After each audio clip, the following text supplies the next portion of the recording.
Hi guys, welcome back to our brand new review. మనకి ఈ రివ్యూలో ఏంటంటే డబల్ స్మార్ట్ మూవీకి సంబంధించినటువంటి రివ్యూ అనమాట. ఇప్పుడే మూవీ చూసి రావడమే జరిగింది.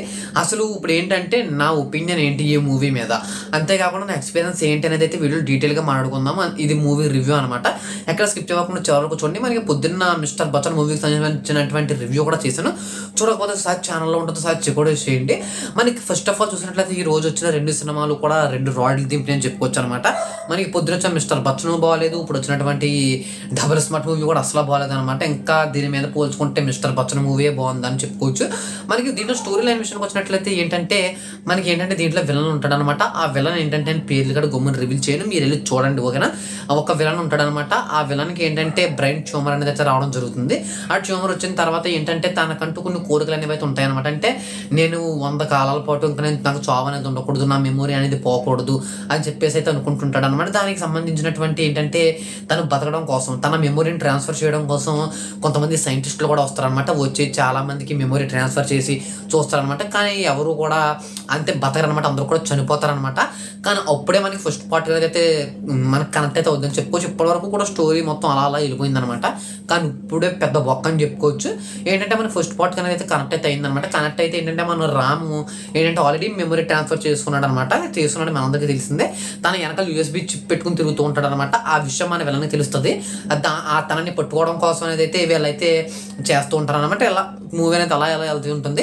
అంతేకాకుండా దీంట్లో కమీడియన్ మనకి ఆలీ గారు కూడా ఉన్నారనమాట. ఈయన కామెడీ చాలా బాగుంటుంది. కానీ ఈ సినిమాలో ఎందుకు ఎట్టాడరా బాబు కామెడీ అని చెప్పి అనిపిస్తుంది అనమాట. మొత్తం పరమ చెత్త అని చెప్పుకోవచ్చు. సినిమాకి పెద్ద బొక్క ఈ కామెడీ అనమాట. అలా వెళ్ళిపోతుంది, చూద్దాం బాగుంది కదా అనుకునే లోపు మళ్ళీ దరిద్రాన్ని అయితే ప్రవేశపెడుతున్నారు అనమాట. అంటే కామెడీ అంటే అంత బాగాలేదు. మనకి ఫస్ట్ టైం మనకి ఈ విధంగా అనిపిస్తుంది అనమాట. నాకు ఒక్క సినిమాలో ఆలీ గారిది కామెడీ అస్సలు నచ్చలేదు అనమాట. మనకు అలా స్టోరీ వెళ్తూ ఉంటుంది. వెళ్ళిన తరువాత మనకి ఏంటంటే ఇంతకీ ఈ విలన్ ఏంటంటే మన రామ్ గారి తల్లిని అయితే పోచమ్మని అయితే చంపేస్తాడు అనమాట. ఫస్ట్ పార్ట్లో ఆల్రెడీ చంపేశాడు. కానీ నాకు ఎక్కడ ఏమనిపిస్తుంది అంటే ఫస్ట్ పార్ట్లో చంపేస్తాడు, ఫస్ట్ పార్ట్లో కనబడలేదు. ఫస్ట్ పార్ట్లో ఎలాంటి రివెంజ్లు లేవు. కానీ ఆ ఫస్ట్ పార్ట్లో చంపేసినటువంటి వ్యక్తి ఈ సెకండ్ పార్ట్లో రివెంజ్ తీసుకుంటాడు అనమాట.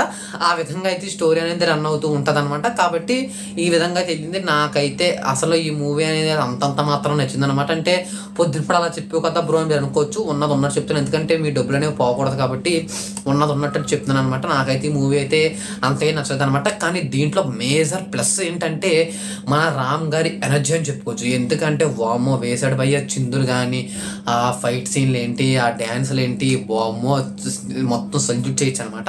అంత బాగా అయితే మనోడు మంచి ఎనర్జీ అయితే చూపించడం అని చెప్పుకోవచ్చు. మొత్తం కూడా నాకైతే ఓవరాల్గా ఓకే అని చెప్పేసి అనిపించింది.